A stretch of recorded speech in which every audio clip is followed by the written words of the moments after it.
भारत के शौर्य और भारत की प्राकृतिक छटा के लिए विख्यात नानपारा की इस पावन धरा को, जिस पावन धरा में बालार्क ऋषि ने अपनी साधना के माध्यम से,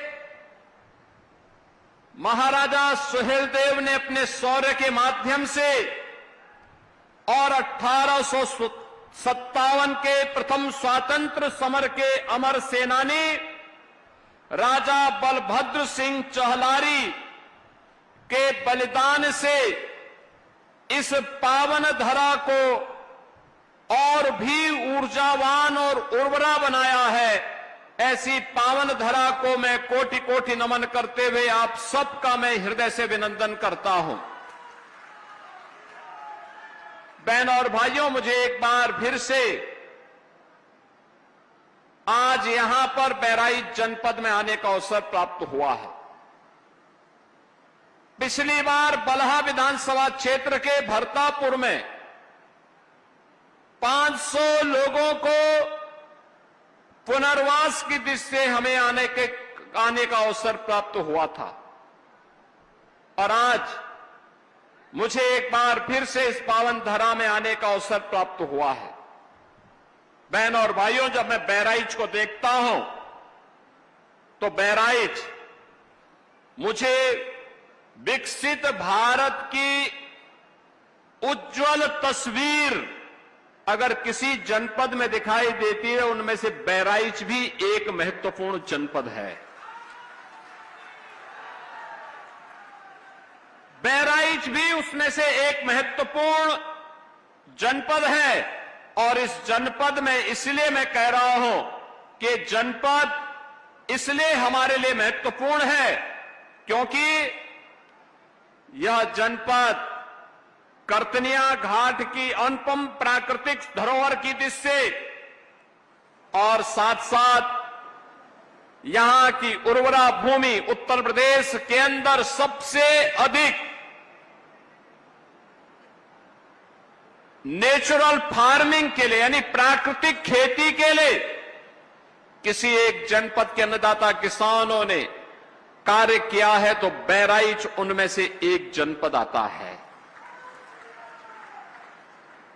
बहराइच उनमें से एक जनपद है और इसलिए मैं इस उर्वरा भूमि को, यहां के अन्नदाता किसानों को और ईश्वर प्रदत्त इस प्राकृतिक धरोहर करतनिया घाट और सरयू मैया के द्वारा प्रदत्त इस प्राकृतिक धरोहर के लिए भी आप सबको मैं बधाई देता हूं, आपका अभिनंदन करता हूं। और बहनों और भाइयों, इसीलिए आज 2 विधानसभाओं की 70 नई परियोजनाओं को लेकर के हम सब यहां पर उपस्थित हुए हैं। याद करिए, बहराइच जनपद आज से 9 वर्ष पहले ये एस्पिरेशनल जनपद था। एस्पिरेशनल जनपद का मतलब आकांक्षी बनकर के रह गया था, हाथ फैलाने के लिए मजबूर था। लैंड माफिया, भू mafia, sand mafia, one mafia, ये सभी इस जनपद पे हावी होकर के यहां की प्राकृतिक संसाधनों को लूटते थे। बदनाम यहां का आम नागरिक होता था। हर प्रकार की अवैध और अनैतिक गतिविधियों का संचालन सत्ता के संरक्षण में रहने वाले वे माफिया करते थे। बदनाम बहराइच जनपद होता था और आर्थिक स्थिति भी खराब होती थी, न केवल यहां के नागरिकों की बल्कि पूरे जनपद की। विकास के पायदान पर सबसे पीछे की श्रेणी में जो देश के अंदर 600 जनपदों में से सबसे बीमार 100 जनपदों की सूची प्रधानमंत्री मोदी जी ने नीति आयोग के माध्यम से जारी करवाई थी। उनमें से बहराइच एक जनपद था। लेकिन बहनों और भाइयों, आज जब बहराइच की इस विकास यात्रा को हम देखते हैं, कोई सोचता था ये बहराइच का बीमारूपन हर उस भारतीय को चिंतित करता था। बहराइच के बच्चों के असमय बीमारी की चपेट में आना हर एक नागरिक के लिए चिंता का विषय था। और वह हर व्यक्ति जो 1000 वर्ष पहले महाराजा सुहेलदेव के शौर्य से परिचित रहा होगा, वह हर व्यक्ति जिसने महाराज बालार्क ऋषि के साधना और सिद्धि को देखा होगा, अनुभव क्या होगा, वे हर व्यक्ति चिंतित हुआ करते थे। 1857 के प्रथम स्वातंत्र समर के अमर बलिदानी महाराजा बलभद्र सिंह चौहलारी के बलिदान को जिसको भी स्मरण होगा, वह हर व्यक्ति चिंतित होता था। चिंतित नहीं होते थे तो ये कांग्रेसी और समाजवादी नहीं होते थे, क्योंकि विकास इनके एजेंडे में कभी नहीं था। इनके लिए एक वंश का विकास, एक परिवार का विकास, इनका स्वयं का विकास हो, यही इनके एजेंडे का हिस्सा था। और यही कारण था इन्होंने बहराइच की ओर ध्यान नहीं दिया, और बहराइच की तरह अन्य जनपदों पे ध्यान न देने के कारण धीरे धीरे करके उत्तर प्रदेश के सामने पहचान का संकट खड़ा हो गया। बहनों और भाइयों, आज जब मैं बहराइच को देखता हूं, विकास की परियोजनाएं कोई सोचता था जिस महाराजा सुहेलदेव को स्वतंत्र भारत में सबसे पहले सम्मान मिलना चाहिए था, कांग्रेस ने नहीं दिया, समाजवादी पार्टी ने नहीं दिया। जिस महाराजा सुहेलदेव के स्मृति में मेले लगने चाहिए थे, कांग्रेस और समाजवादी पार्टी ने मेले नहीं आयोजित किए, बल्कि भारत को रौंदने के लिए, भारत को अपमानित करने के लिए, बहराइच को और मां पाटेश्वरी धाम को लूटने के लिए जो विदेशी आक्रांता सालार मसूद गाजी आया था, इन लोगों ने उस गाजी के नाम पर गाजी मियां का मेला लगाना प्रारंभ कर दिया था। हमारी सरकार जब आई, हमने बड़ी स्पष्टता के साथ कहा, यूपी की धरती पर ये नए भारत का नया यूपी है, और नए भारत के नए यूपी में किसी विदेशी आक्रांता के स्मारक को भी हम स्वीकार नहीं करेंगे, और उसके नाम पर कोई मेला और कोई आयोजन भी स्वीकार नहीं होना चाहिए। मैं अभिनंदन करूंगा बहराइच वासियों का, जिन्होंने गाजी के नाम पर होने वाले आयोजन को पूरी तरह रोक दिया है, और आने वाले समय में भी गाजी के नाम पर कोई आयोजन न हो, इसका हम पुख्ता व्यवस्था करें। आयोजन होना चाहिए महाराजा सुहेलदेव के नाम पर। जो काम कांग्रेस और सपा नहीं कर सकती थी, क्योंकि इनको तो कब्रिस्तान की बाउंड्री बनाने और गाजी मियां का मेला कराने से ही फुर्सत नहीं था। ये लोग क्या करते, लेकिन भारत माता के उस अमर नायक महाराजा सुहेलदेव के नाम पर आयोजन और उनका भव्य स्मारक उसी स्थान पर, जिस स्थान पर उन्होंने सालार मसूद गाजी को मारा था, और इतिहास में भी मारा ही नहीं, उस गाजी को ऐसी मौत मारा था जो इस्लाम में सबसे खराब मानी जाती है। सबसे खराब मानी जाती है, वह मौत की सजा दे करके भारत के शौर्य का परचम लहराने का काम महाराज सुहेलदेव ने किया था।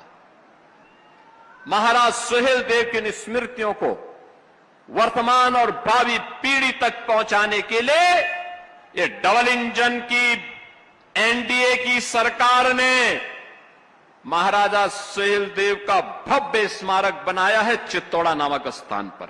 भव्य स्मारक, जो कार्य 1947 में होना चाहिए था, 48 में होना चाहिए था, वह कार्य मोदी जी के प्रधानमंत्री बनने के बाद और उत्तर प्रदेश में डबल इंजन सरकार बनने के बाद ही यह काम हो पाया है। और इसलिए बहनों और भाइयों, आज बहराइच अपने गौरव के साथ आगे बढ़ रहा है। आज बहराइच में महाराजा सुहेलदेव के नाम पर मेडिकल कॉलेज है, महर्षि बालार्क के नाम पर हॉस्पिटल का नाम है।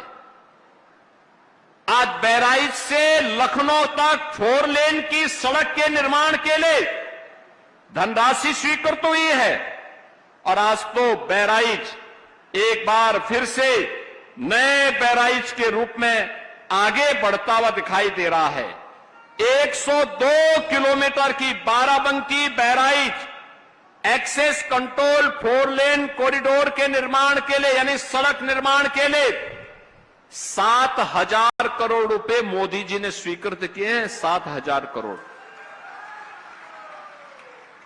बहनों और भाइयों, इसके साथ ही 115 करोड़ रुपए की घाघरा सरयू पर बाढ़ बचाव की 22 परियोजनाओं को हम लोगों ने यहां के लिए स्वीकृत किया है। रुपईडीहा सीमा पर एक बड़ा इंडस्ट्रियल लॉजिस्टिक कॉरिडोर को विकसित करने की योजना, यह भी वहां पर तैयार की गई है नेपाल बॉर्डर पर। और इन सब कार्यों के कारण अब मैं कह सकता हूं, एस्पिरेशनल डिस्ट्रिक्ट से इंस्पिरेशनल डिस्ट्रिक्ट बना है हमारा बहराइच। यानी बहराइच में अब पूरे देश के अंदर अब नए जो डाटा आते हैं, जिसमें बहराइच सबसे पीछे रहता था, अब देश के अंदर जब बुनियादी ढांचे में पूरे देश में एस्पिरेशनल डिस्ट्रिक्ट की रैंकिंग जारी होती है, तब देश के अंदर पहली रैंक स्थापित किया है बहराइच ने। कृषि में दूसरी रैंक आई है बहराइच की, और शिक्षा में बहराइच की आई है 4थी रैंक। ये है अब बहराइच की नई पहचान। बहनों और भाइयों, बहराइच की इस उपलब्धि के लिए नीति आयोग ने 21 करोड़ रुपए भी बहराइच जनपद को अलग से दिए हैं। अब तो बहराइच से खलीलाबाद के बीच में रेलवे लाइन के निर्माण के लिए भी भूमि अधिग्रहण का काम चल रहा है, और गोरखपुर से शामली तक एक इकोनॉमिक कॉरिडोर बनने जा रहा है। इसमें भी बहराइच से होकर के वह कॉरिडोर जाएगा। यानी ये जितना इंफ्रास्ट्रक्चर विकसित हो रहा है, आने वाले समय में बहराइच उद्योग और निवेश के एक नए केंद्र के रूप में विकसित होगा। और निवेश का मतलब नौजवानों के लिए रोजगार, नौजवान के लिए नौकरी, महिलाओं के स्वावलंबन के कार्यक्रम, और इन सभी कार्यक्रमों को आगे बढ़ाते हुए इस दौरान 12 कस्तूरबा बालिका विद्यालय को अपग्रेड किया गया है, 12वीं तक किया गया है। 32 राजकीय नवीन हाई स्कूल और राजकीय इंटर कॉलेज, 2 राजकीय बालिका इंटर कॉलेज का निर्माण का कार्य और उनके उन्नयन का कार्य किया गया है। 2 मुख्यमंत्री कंपोजिट विद्यालय का निर्माण की परियोजना यहां चल रही है। और इसके साथ ही जो मैंने बताया था, दलित, वंचित, पिछड़ी जाति के 500 ऐसे लोग जो भरतापुर में विस्थापित हो चुके थे, उन सब के पुनर्वास के लिए भी उनकी एक नई कॉलोनी भरतापुर में बन रही है। बहनों और भाइयों, अब बहराइच रुकने वाला नहीं है। लेकिन मैं पूछना चाहता हूं, जो ये कार्य डबल इंजन की सरकार ने किया है, यह तब संभव हो पाया है जब आपके द्वारा चुने गए विधायक दिन रात एक मेहनत करते हैं, जब मेहनत करते हैं, दिन रात मेहनत करते हैं, लखनऊ दिल्ली में उसके लिए पैरवी करते हैं, सांसद दिल्ली में, विधायकगण लखनऊ में पैरवी करते हैं, तब ये योजनाएं आपके जिले में आती हैं, तब विकास की योजनाओं का लाभ आपको मिल पाता है। हम लोग भी बार बार आते हैं, इसीलिए आते हैं देखने के लिए क्या प्रोग्रेस है। बहनों और भाइयों, 17 के पहले यही तो समस्या थी। 17 के पहले उत्तर प्रदेश में समाजवादी पार्टी की सरकार थी, तो बबुआ तो 12 बजे सो के उठते थे, 2 बजे तक तैयार होते थे।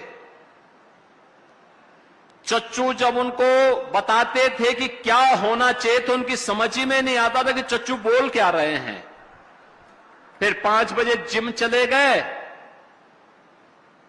6:30 7 बजे तक आए तो उसके बाद उनकी अपनी महफिल जम जाती थी और फिर प्रदेश के बंटाधार की सभी योजनाएं वहीं पे इनके द्वारा समाप्त कर दी जाती थी। विकास होता कैसे? यूपी के नौजवान के सामने पहचान का संकट, अन्नदाता किसान आत्महत्या करने के लिए मजबूर होता था, न बेटी सुरक्षित थी न व्यापारी सुरक्षित था, पर्व और त्योहार के पहले उपद्रव हो जाता था, तब कोई विकास की योजना नहीं थी, कोई पुरसाहाल नहीं था, न सड़क थी न बिजली थी, न गरीब के लिए आवास था, न राशन की सुविधा थी, न आयुष्मान की सुविधा थी। आज जो ये पैसा आ रहा है, ऐसा नहीं कि पैसा तब नहीं था, पैसा तब भी था, लेकिन नीयत साफ नहीं थी। नीयत साफ नहीं थी, तब सिपाही खानदान सारे पैसे को हड़प जाता था। कहीं चाचा ने, कहीं भतीजे ने, कहीं किसी और नातेदार रिश्तेदार ने, क्योंकि महाभारत के सारे रिश्ते वहां थे, सारे रिश्ते महाभारत के थे। खूब लूट खसोड़ चलती थी, खूब अराजकता फैलती थी, और अगर किसी ने आवाज उठा दी तो फिर उसके घर को ये लोग कब्जा कर देते थे। और आज मैं कह सकता हूं, आज योजना का लाभ मिल रहा है। 16 करोड़ गरीबों को फ्री में राशन, 11 करोड़ गरीबों को आयुष्मान भारत का 5 लाख रुपए की स्वास्थ्य बीमा का कवर। ये जनप्रतिनिधि जो मंच में बैठे हैं, जो पदाधिकारी मंच में बैठे हैं, या आप में से कोई व्यक्ति एक पत्र मुझे भेज देता कि हमारे परिवार का सदस्य बीमार है, पैसा नहीं है, तो मैं वहीं से डीएम को भेजता हूं कि भाई तत्काल इसका एस्टिमेट बना के मेरे पास भेजो, और तत्काल में मुख्यमंत्री राहत कोष से पैसा देता हूं। हम चेहरा नहीं देखते, हम जाति नहीं पूछते, लेकिन एक काम कर लेते हैं। बहनों और भाइयों, इसके लिए समय देना होता है, समीक्षा करनी होती है।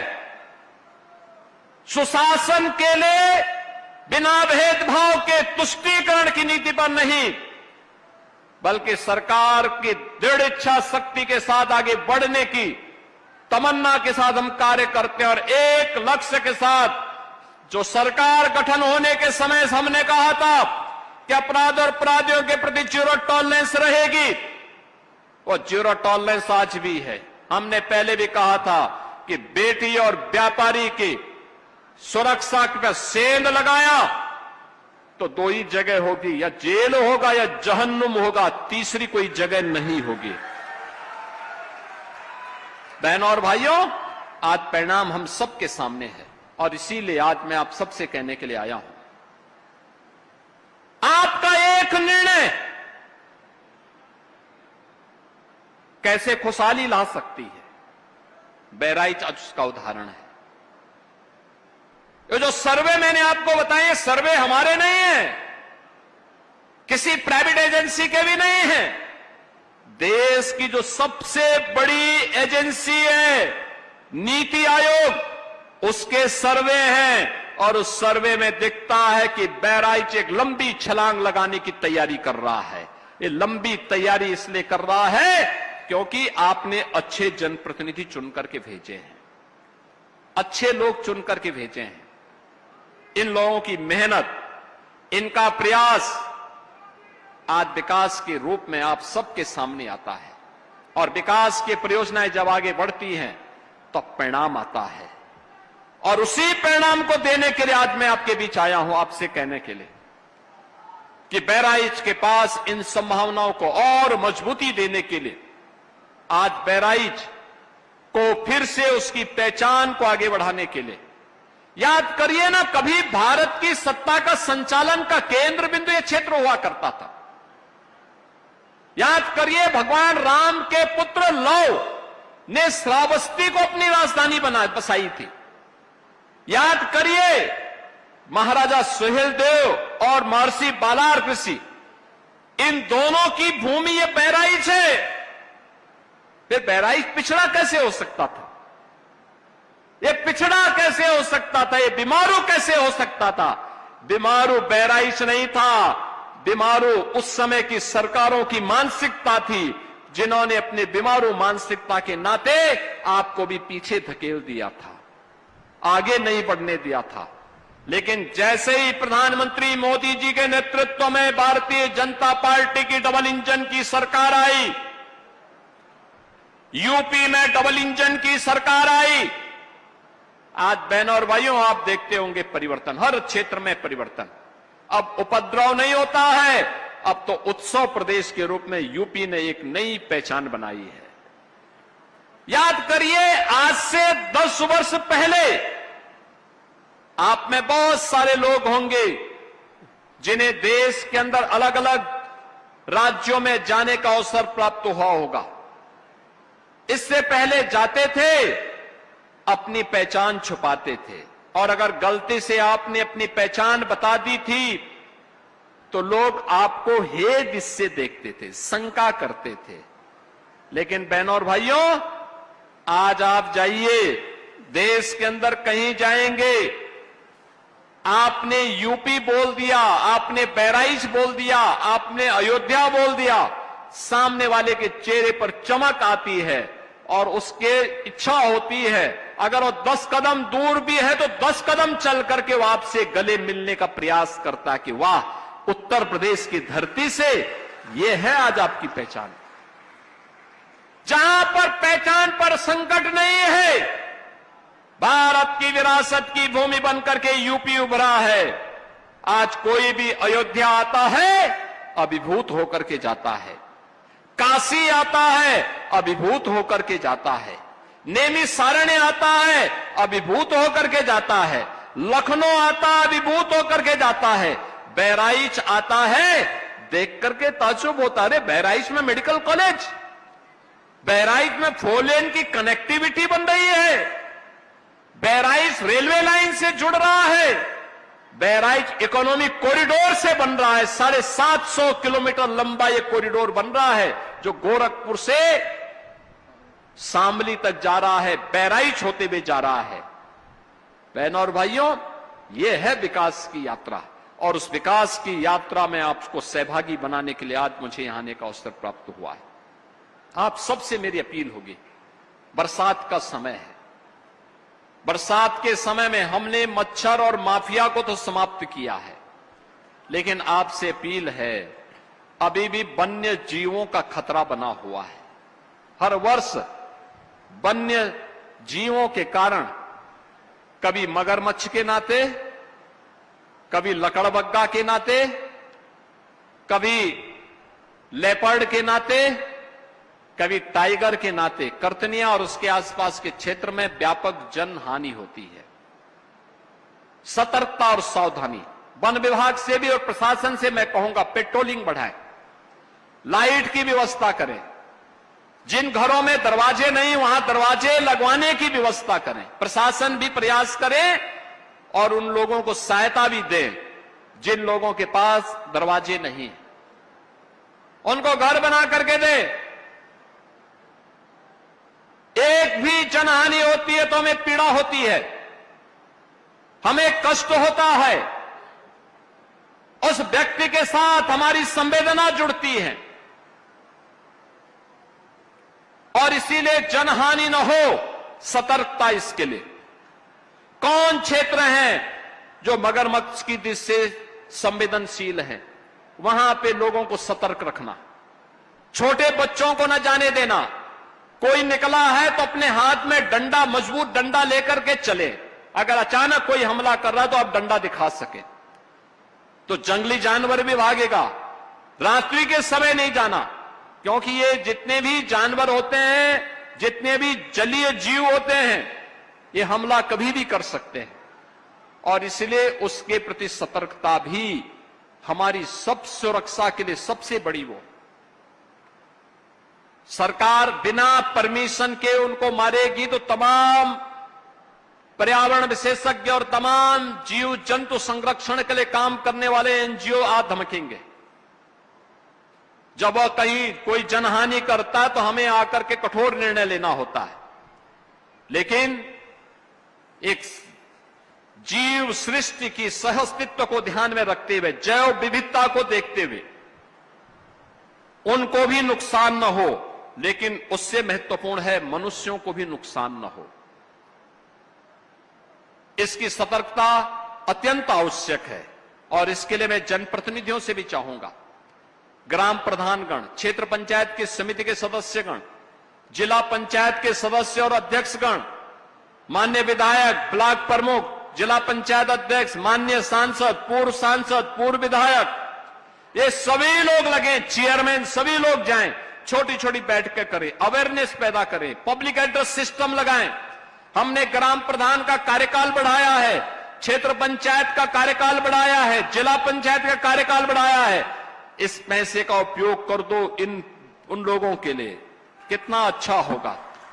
सरकार ने आपको फ्रीडम दे रखी है, पुण्य मिलेगा। एक एक व्यक्ति की जान को हम बचाने में सफल होंगे, उसका लाभ प्राप्त होगा और यही अपील करने के लिए आज मैं आपके पास आया हूं। मैं बधाई दूंगा नानपारा के विधायक जी को और महसी के विधायक जी को। हमारे सभी विधायकगण हैं, उन क्षेत्रों में ही मैं जाने जा रहा हूं, लेकिन आज महसी और नानपारा की परियोजनाएं हैं।